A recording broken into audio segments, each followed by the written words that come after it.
Welcome to r/Reddit Revenge. This is a story of someone getting back at someone with revenge after being wronged. And today we have 4 great stories. So subscribe, hit the like button, and let's begin. The first story. Denied a raise. An employee found a replacement and advised them to negotiate a higher salary, only to see their old job posted with a significantly increased pay scale years later. The second story. Colleague was monopolizing shared storage, so I changed his lock code, causing him inconvenience and loss of time, and ultimately getting fired.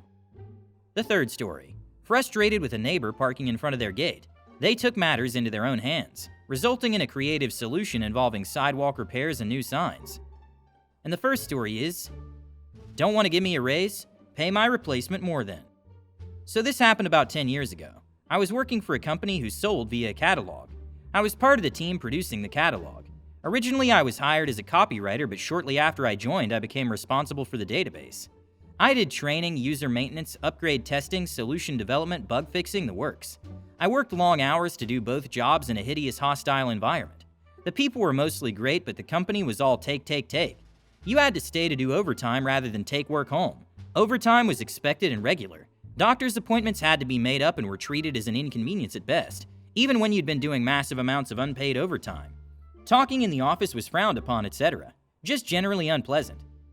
After a couple of years following a petty row with my manager where I was shown how little I was thought of, I stopped doing overtime unless it was paid. Shortly after that, and the resulting overtime bill, they split my job into the 2 roles it should always have been, and asked which I wanted. I took the database side with a 1K raise. My salary was low $20K, which is nothing for a database admin role. I asked for more and was told it wasn't feasible as they just made redundancies.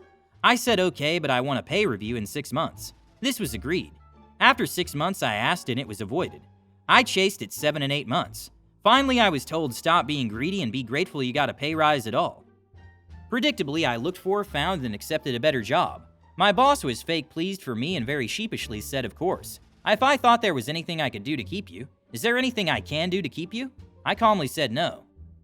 Well, I stupidly agreed to a 3-month notice period when I joined, and they made me work it. But while doing so, I found out that they wanted to hire the project manager from the software supplier. So next time he was on site, I had a friendly chat over lunch. Me, I hear they want to hire you to replace me? Him, I can't really talk about it. Me smiling. No problem, but don't accept less than 30K. Don't get me wrong, it's way more than I'm on, but the job commands it. They'll work you hard for it, and once you get here, you'll not get a raise. Plus, your commute is longer and they need you. Hold out. They'll pay it. He looked shocked, and we finished our lunch chatting about random stuff. 6 months. Yes, 3 months after I'd left and 6 months after handing in my notice, he started. Fast forward 4 years. I got an email from a recruiter asking if I was interested in a position. After some digging, it's at my old company for my old job. I asked for the job description and pay scale. The job description was the same one I wrote 4 years earlier, but with the reporting line amended to a different team, and the pay was now 40K. Oh, how I laughed. I did not apply. Wow, that's the best way to suggest to your former employer that they should have been more fair in terms of pay, and you'll be very well entertained for a long time. Let your former boss realize that greed can be a reasonable requirement for employee recognition. I had a similar story in my life. In my previous job, I was criticized for being paid too much. Then I got a call from a recruiter who was offering me my current position, and the salary range was about 10K higher than what I was getting. I was fired from that position last year. I really liked it, and this clueless manager is starting to suffer the consequences of his decision. I'm tired of being asked to come back as a consultant. If you don't want to pay me the salary I deserve, then you should just say no. The next story is, take common storage for yourself, I'll lock you out. Many years ago, I, 30 male, was a personal trainer in a big fitness chain. There were a dozen or so of us who ran our own businesses within the club. For years, we all pretty much got along well and everything was great. Enter a new trainer, Chet, 28 male. In his first week, I could tell that this guy was a complete jackass. The way he carried himself, he was loud, obnoxious, misogynist, ranted his opinion on topics he had no clue about. I could tell that he was a complete and utter tool. This is some of the SH he got up to. Even if you were already using equipment to train your client, if you didn't give it to him on demand, he'd start shouting. He'd claim large areas of the gym floor to do group training in violation of the rule capping the number of people that could be trained at a time. It was a smaller gym than the norm. We had that rule for a reason. He'd encourage his clients to act as selfishly as he did, actually saying to them, if someone doesn't give you what you want, you gotta take it by force. Cue some of his long-term clients getting right up in other members' faces, doing exercises and accidentally hitting other people, lashing people with skipping ropes, etc. This scared some of the older members. He'd bribe the salesman to send new members who wanted training directly to him, and bypassing the process that was meant to allocate these leads fairly. Every new member was given some free training sessions. Some people wanted to continue to pay for these and some didn't. It didn't affect me personally. My business was well established, but I could see a couple of newer trainers were suffering because of this. He'd been there for over a year at this point, so it was unethical for him to have the best opportunities cherry-picked for himself, while leaving the new trainers to waste their time on the people who didn't want to pay for ongoing personal training. If only he'd concentrate on keeping his existing clients, but it seems most of them never stayed with him for so long. He'd also regularly try to poach clients from other trainers. If you were heating your food in the break room microwave, he'd take it out and put in his. And a lot of other really selfish behavior I've long since forgotten.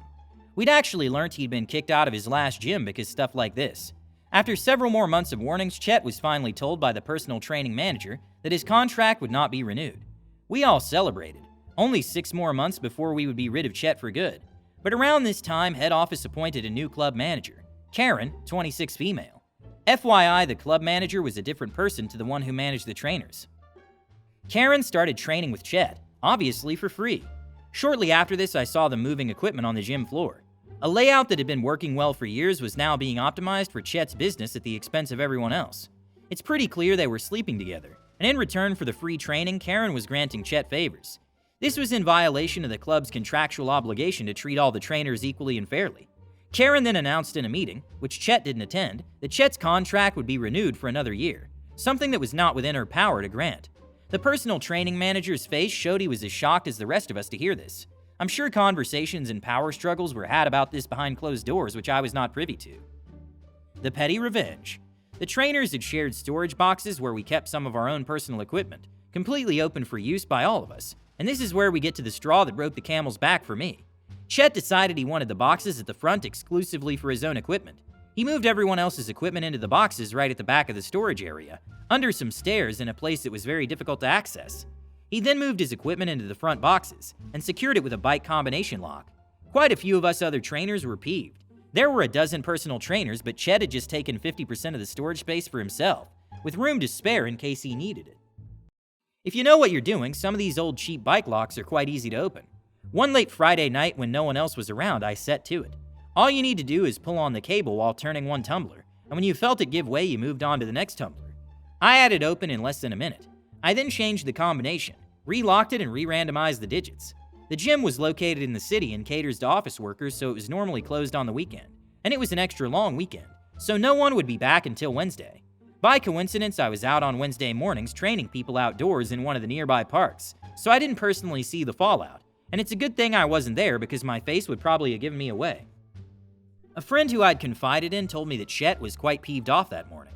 Over the course of the morning, he was coming and going, trying various combinations before running back to his clients who were wondering why they weren't using his usual equipment.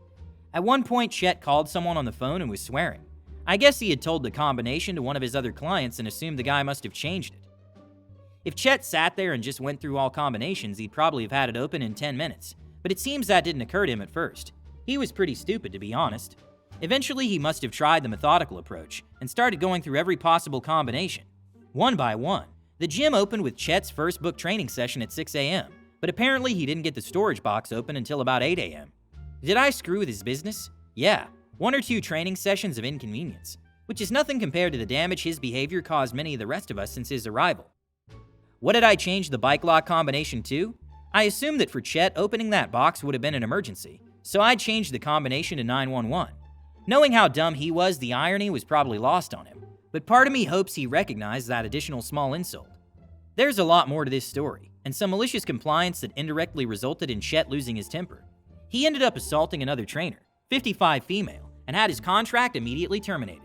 His lackey Karen jumped ship to another gym, Shane, by quitting before she was fired. Edit. I heard that after he was kicked out, he lost most of his client base and opened a gym half an hour away with one of his remaining clients funding it. No more steady stream of inner-city clientele. They had a falling out and the business failed dismally. So not nuts roasting on a fire, but probably in massive debt at least, and in all likelihood someone that will eventually cross the wrong person and pay the price. Haha, Chet really deserved a little chaos in his life. but you did it with humor. Changing the combination to 911 is just a crazy move. And maybe it even made Chet reflect on his own actions, who knows. Chet was a complete narcissist. People like that just can't get on with anybody. I really hope Chet actually realized that he needed to get some proper education, and you helped him with that by giving him a real combination of frustration. It was cool. It seems like he got a response to his actions and life taught him a lesson. Perhaps now he understands a little more that harmonious cooperation and respect for other coaches can be useful and obligatory. A true sports community is about teamwork, not fighting for every lane on the gymnastics floor. And I wish you good training and lots of laughter at work. The third story is neighbor parking in front of gate. So a few years back, I moved into my girlfriend's house and been living together since. House is located at the top of the block, so we have the front, the side, and the back. We use to park our cars at the front, plenty of parking spots a few meters away from our front door. On the side of the house, there's a sidewalk, and coming from the back to the side, there's a gate with direct access to the side road. That house area is small, so a small car barely fits there. As my girlfriend had 2 bunny pets, they live in a dedicated large cage/house with metal frame and glass.